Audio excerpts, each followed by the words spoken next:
መጀመሪያ ብሩ የት ነው የሚመረተው? እንደምታውቁት ሰሞኑን ዲጂታል ክሬዲት በጣም እየበዛ ነው ያለው። ሀገራችን ውስጥም የተለያዩ ባንኮች ያለ ማስያዣ እስከ 150 ሺህ ብር እያበደሩ ይገኛሉ። ይህም ብድር የተጀመረው ናሽናል አይዲ ከመጣ ጀምሮ ነው። ይሄ ማለት ብር እየተመረተ ነው ማለት ነው። እና ከሀገራችን ከተበደርን ያለብን ችግር ምንድነው? በመጀመሪያ ከሀገር አትወጡም፣ ሲቀጥል ከስርዓት አድኑም። ስለዚህ ለምን ከሌላ ሀገሮች አንበደርም?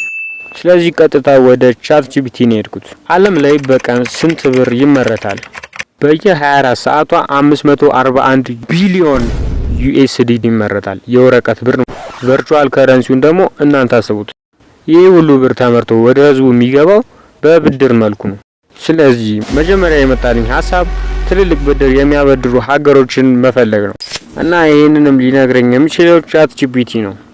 ወደ ቻት ጂፒቲ ገብቼ countries that lend a lot of money just with a national ID and phone number ብዬ ጠየቅኩት እና ከመጡልኝ ብዙ ሀገራት ውስጥ የመረጥኳት ፊሊፒንስ ነው። ፊሊፒንስን የመረጥኩበት ምክንያት ብዙ ኢትዮጵያኖች የማይገኙበትና የማይሄዱበት ሀገር ነች። ከኛ ውስጥም የዛ መሄድ የሚፈልግ ያለ አይመስለኝም። ከፊሊፒንስ ይህንን ብድር ለመውሰድ የሚያስፈልግ መስፈርት አለ። እነዚህ መስፈርቶች በምናይበት ጊዜ አንደኛ ናሽናል አይዲ ነው።